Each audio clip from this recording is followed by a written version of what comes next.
session. We were able to bring the two workshops together. Thank you, Carl, for your flexibility in moving this. This was the morning originally. We moved it to the afternoon so that everyone could participate here.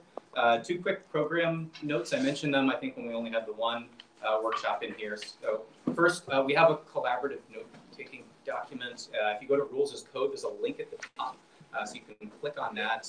You'll see the description of the panel, but also an opportunity for someone to be awesome and take notes of the panel, and then for anyone to drop questions in, comments, concerns, and that way we can take the benefit of this conversation and share it around the world, and all the people who are working on it, but we can't make it here today. We're going to proceed in 3 20-minute-ish parts. First, we'll have introductory presentations from me, and then down the line.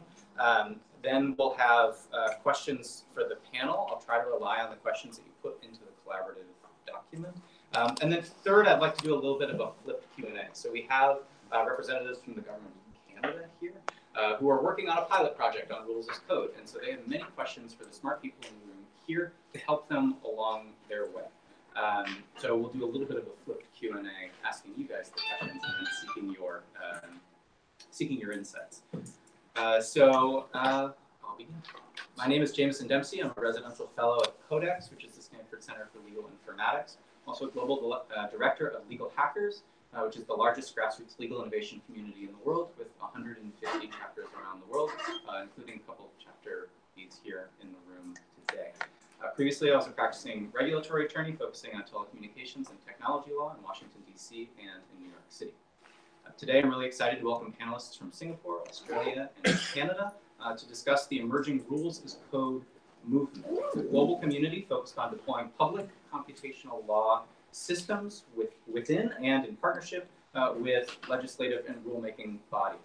The Chief Information Officer of Estonia has called legislation as code the most transformative idea that emerged from one of its recent Digital 5 national conferences. The idea of rules as code is relatively straightforward. As the New Zealand Service Innovation Lab envisioned in its 2018 Better Rules for Government report, in an ideal future state, multidisciplinary teams of policy analysts, legislative drafters, service designers, and software developers would co-design policy and legislation such that the result of the policymaking or legislative process would include both human-readable and machine-consumable enforceable legal rules. Public agencies and private actors could then build products and services on top of these rules and through publicly accessible APIs. In their view, this approach would result in born digital legal rules that are more transparent, predictable, and measurable, and would enable better government service delivery, including through government-developed and third-party developed applications. It would also enable legislators, regulators, and the public to test the impact of regulatory changes before they are adopted, and of course after they're adopted as well. From a business perspective, more predictable rules may increase the attractiveness of investment in countries with rules as code, as Will Reinhart of the American Action Forum, a free market think tank in DC, posted on Twitter just 3 or 4 minutes ago. While there's significant prior art in this area, including from many people here in the room, that's why we want to source your intelligence on these issues, there are a few aspects of this movement that stand out, at least to me, as unique and promising. First, the Rules as Code movement is emerging not only from the legal informatics academic community, but also from the world of open government and service design. As such, there's a focus on rapid prototyping, testing, and iteration, often using free and open source tools such as Python-based OpenFisca and DocAssemble. In my view, this could catalyze significant activity as hackers, hobbyists, and lobbyists, and in-house innovators working in the open begin to take a stab at turning law into code. Second, the Rules as Code movement has government support. As many of you know, open government communities are springing up around the world and taking the form of government innovation labs, including things like 18F in the United States and the US Digital Service. Here in Canada, the Canadian Digital Service, but there are examples all around the world. And at least 2 of them have been, well, at least 3 of them have been working on Rules as Code, including the ETA Lab in the French national government, and in addition, the New South Wales government and the New Zealand Service Innovation Lab have been pioneers in this space. Third, Rules as Code strikes at the process of lawmaking and regulation. As such, in addition to thinking through the substance and presentation of the law, Rules as Code will require law and rule drafters, the legislative office, to work and think more clearly about the logic and outcomes of law, and to develop new skills and work alongside new collaborators, including software engineers and service designers. Of course, the impacts are not just in the back office. You could imagine politicians, lobbyists, and think tanks all leveraging rules as code to jostle for specific legislative and regulatory changes. Fourth, the movement is global and growing rapidly. Several conferences and convenings, including this one, have explored rules as code. In fact, the 2019 Commonwealth Association of Legislative Council, the Conference of Legislative Drafters, recently explored this topic in Zambia. There was recently also a Rules as Code show and tell. If you went to rulesascode.org, you can see all the videos. We had 17 5-minute presentations from around the world of people working on this. Now, of course, there's a lot of promise here, and it's very exciting, but there are also a number of challenges, and this is all very new. So I'm going to highlight, just in bullet points, a few of the challenges that we can talk about in more depth in the presentation. First, there's an R&D awareness challenge, namely the disconnect between this community here in the room and the global Rules as Code community. Many of the folks in the Service Innovation Labs are unaware of this conference and that this is happening. That's a challenge because there's been decades of work here that's been really promising, and we don't want people to make the same mistakes over again. We don't want history repeating itself where mistakes have been made, and we don't want people reinventing the wheel.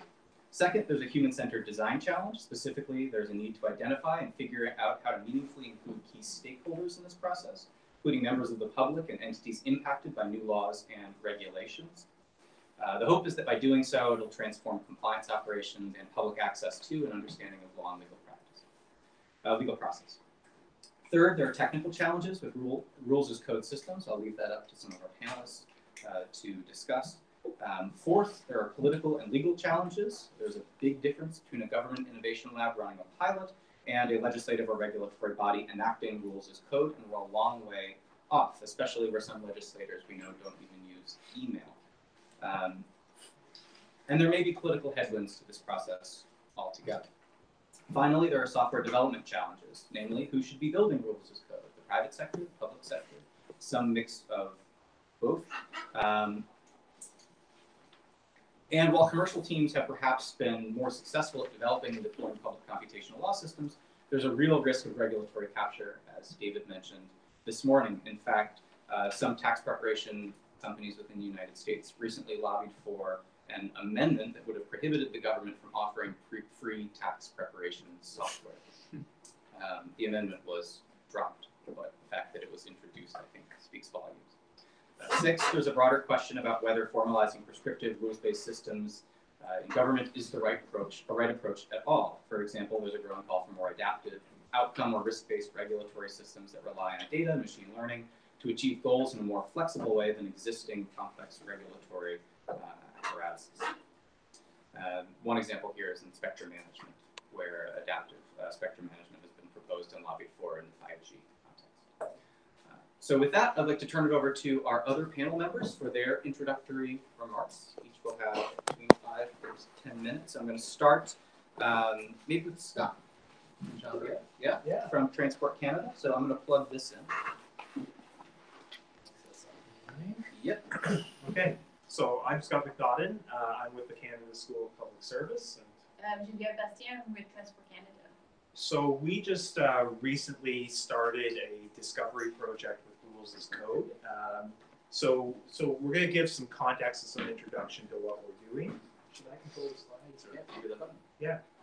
So we just want to set some context for what regulators are facing today and why this is now emerging, at least in the Canadian federal government, as something that we're looking into. And then we want to set some context about the Canadian legal and regulatory framework and how we see rules as code fitting into that, and some of the legal and procedural challenges, and give you also some insight into the actual discovery work that we're doing. So we'll start with just an introduction of who we are. I work for Transport Canada. I'm a policy advisor.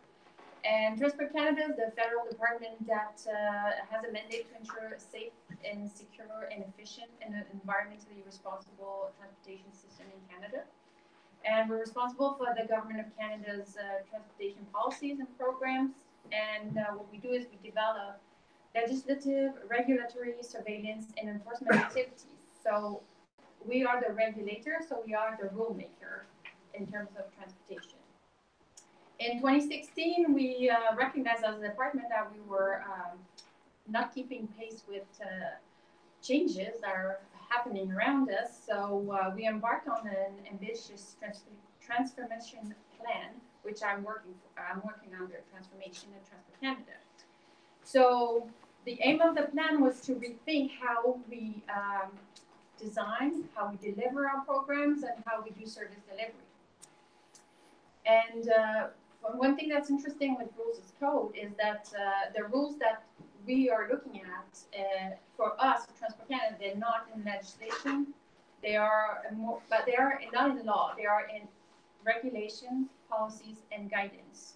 So it's more about process for us, and obviously the authority is in the Act, the authority to do those regulations. So that's about it. So, and I'm from the Canada School of Public Service, which is an interesting organization. So we have a mandate to build capacity within the public service, for lack of a better word, to teach people things through learning opportunities, events, that sort of thing. But lately, we've been taking advantage of the part of our mandate, which really focuses on the learn by doing.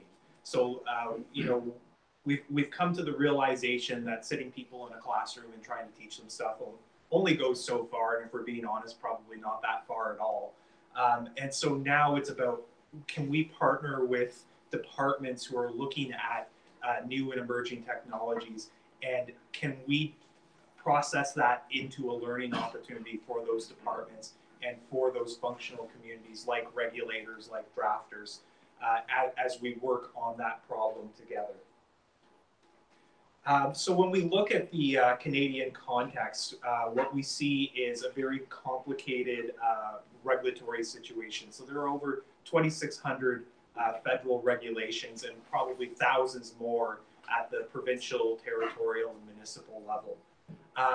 Right now, to really do any sort of analysis of that regulatory stock for any reason, let alone Rules as Code, is an incredibly manual, analytical process, prone to human error and prone to mistakes. You know, a lot of our work in the federal government is still paper-based. It's still resource intensive, and really, like, we're not doing anything to link our data to concepts like regulatory burden, to regulatory outcomes. And so we're dealing with an analog system that's trying to exist in a digital world.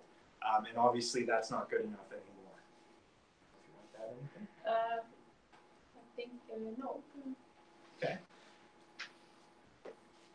So just to set some context of Rules as Code and why we're doing this. So we want to make government easier for people and businesses. It's one of the core concepts of trying to create a more citizen or business-centric approach to how government delivers services. And at the end of the day, even a regulator, even an inspector going out to a business and trying to find if everything's compliant, that's a service that they're providing. You know, they're not out there to be a police officer and catch all the bad guys. They're there to provide a service both to the business that they're inspecting, but also to Canadians in general.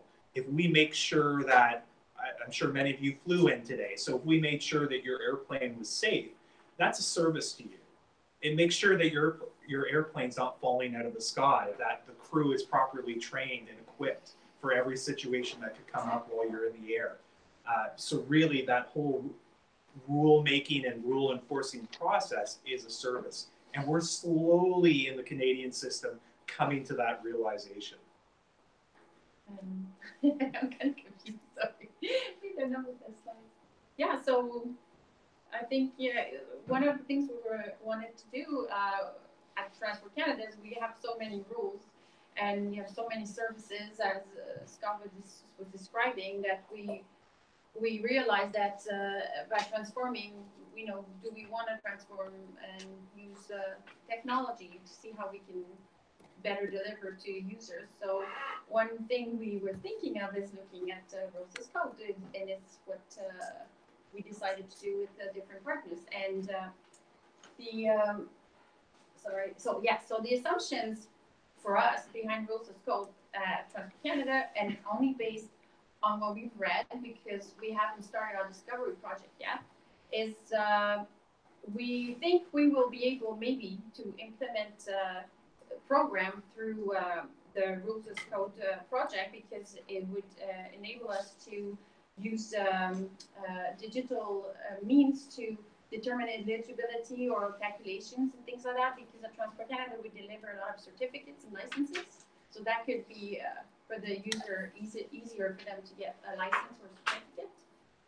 We also think maybe that we'll be able to develop virtual agents like Alexa, Google, something like that, to help people navigate the rules of government, especially Transport Canada's rules. So we were thinking maybe people will be able to ask Alexa, I just bought a 10,000-ton boat. What do I do? Do I need to register it or whatever? And it will be able to tell the person what to do. Also, we think it might be able, eventually, we'll be able to provide stakeholders all the rules, and they can integrate them into their own processes and programs to ensure that they are more compliant and they are compliant with our requirements instead of an inspector going and checking everything. And finally, also, we think it would support open government, because it would provide, we would be able, our intention is to provide eventually open source code so people can use it, third party can use it, and they can create, for example, an application, and that could support our programs and our services, because again, people could use that and be more compliant. So yeah, that's my. Okay. And so this is very early days. So we have kicked off a project with an extended team that has very diverse representation across government. So we have drafters, we have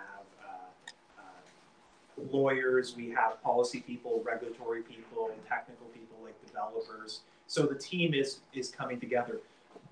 So these legal considerations that we've thrown up are some very early day questions that, in consultation with the Department of Justice here in Canada, that we've come up with as questions of, they're asking us, how does this apply? So, official languages, of course, Canada has two official languages, French and English. Both are considered official, and all laws, regulations have to be drafted in both languages simultaneously and more or less be interpreted the same. So how does that interact with the concept of rules as code is something that we have a question about. Drafting conventions in Canada are embedded in our Constitution and also in legislation itself under the Official Languages Act. So actually changing how we draft our legislation, how we draft our regulations is not as simple as just updating a process or updating a policy. That's actually embedded in the law of the land. At the federal level, we have a lot of legacy software that helps us draft, especially English and French simultaneously. So we're curious about how anything new introduced is going to integrate with that software. And then lastly, we use a lot in our regulations a concept known as incorporation by reference, where we'll actually refer to a standard or another Government of Canada document, usually Government of Canada documents, sometimes international documents. So you don't get a full context or full understanding of that piece of legislation or of that regulation unless you go refer to the document we're referencing. So one of our documents could reference, I don't know, ISO 9000, for example. Well, okay, so our regulation has been coded, but ISO 9000 has not been. And what does that create for the interaction that a Canadian might have with a machine-coded piece of legislation or regulation? So thank you very much. We tried to keep it within 5 minutes, but I might have gone a bit over. Thank you. All right, let's get the next presentation up, which is how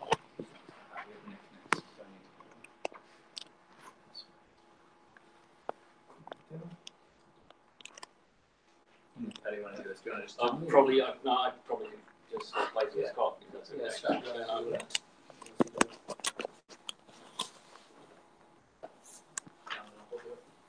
Yeah, working. Okay. I'm Nick Hamid. I work for DAR61. I'm team leader of the Business Process and Legal Informatics Group, so we thought it was kind of fitting in this kind of context here. Basically, what we're doing is anything related to digitalization of legislation.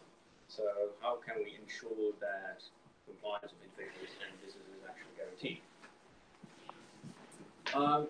Now, as we all know, compliance is not the easiest thing. So if you look from a business perspective, first there is the regulations that are being drafted by government. Lawyers have to look at that. Then organizations have to come up with their business process that has to be guaranteed to be compliant to those regulations. Then they have to build their software to support their business process that have to be compliant to all those regulations again. Then they are executing those business processes, and at the end of the year, there's going to be an IT audit that is again checking whether they have been compliant to all those regulations. And whenever there's any kind of change to the regulation that even remotely touches the business process of that organization, we are just going to repeat this process. But it's going to be a very long, difficult, tedious process. And if you compare that to the hourly rate of the average lawyer, that you might be aware of, this is what we end up with. So if you look at those numbers, that is actually scary. This is ridiculously expensive. If you do this for every single nation, and you have to do this over and over again, if you look at that, 15 to 20% GDP, that is a massive amount. So if we make an efficiency gain here of 1%, that is still a massive amount of money. That is actually worthwhile to go through that. So even at the time it was President Morrison, then in the meantime he became Prime Minister Scott Morrison. And well, we changed in Australia every 6 months of Prime Minister, so it's a bit hard to remember. I think at the moment he's neither. But you already pointed out that legislation as code is probably the holy grail. And we should actually start write legislation from that perspective to already take that digitalized approach to make sure that we speed up that process going from initial idea, draft the legislation, check it, make sure that you have a business process combined with it, and then go through that process all over again. So based on the experience that we've done, we can save up to 30% of compliance costs, which is like 5% of GDP. I mean, that's massive. I mean, unless you're Zimbabwe or something, if you're a Western country, that's a lot of money. So the idea is that we come up with a sort of formulation of legislation that is sort of a meet in the middle way. So it's not full-on technical Java code, but it's also not the complete natural language that is very verbose and hard to understand for a machine. We want something that is right in between, that is both machine interpretable, but still understandable by lawyers, computer scientists, and anyone in between. So that's basically what we advocate for here, that we have a formalized representation that can be used to generate your processes, that can be used to check your processes, and that can also be used by legislators to check whether that is indeed still representing what they intended with the law that they provided. The idea of legislation as code is already slowly taking off around the world. So we have a few locations, among which was Canada, that already started to experiment with this. So it is something that slowly starts to take off here around the world, and hopefully we are, actually starting the movement to spread this across the globe. Now, as Data 61, we have something called regulation as a platform. So we have already started this to make sure that this entire process from legislation to ensure that we can actually look up legislation, we can make those connections, we understand what the legislation is about, we can check our compliance. That we have an entire framework that covers all those aspects. And part of that aspect, obviously, is to make sure that legislation is represented in a formalized way. Because only then we can actually automatically check whether any single individual, organization, or governmental institution is compliant with the laws that have been set out for them. So just to give you a bit of an idea, we are working and have been actively working on different components, and I think in terms of time I'm not going through all of those. But we have already a reasoner, so we can already formally prove that a process is compliant. We can already generate processes based on rules and regulations. So from that perspective, we are already there. The part that is really important now is how do we go from that old-fashioned plain English, at least for Australia's plain English, formulation of legislation to a more machine understandable format. Thank you, that's my hand. That was very much. Yeah, that was perfect.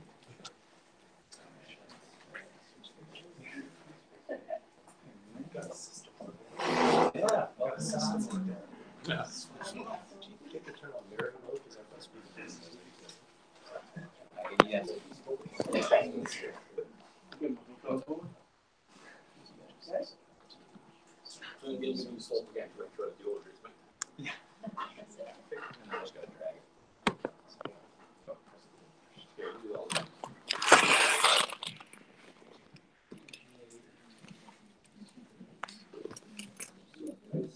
reminder, we have the collaborative document. I see someone's typing notes. Thank you so much for doing that. If you want to put in any questions or comments, that would be really helpful. All right. Can you say again where it is? Rulesascode.org. And there's a link at the top there to get to this. Otherwise, you're going to be looking at the show on top. All right. So I'll try and get through this as quickly as possible because I think I'm repeating some of the things that other people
explain how you arrived at the answer.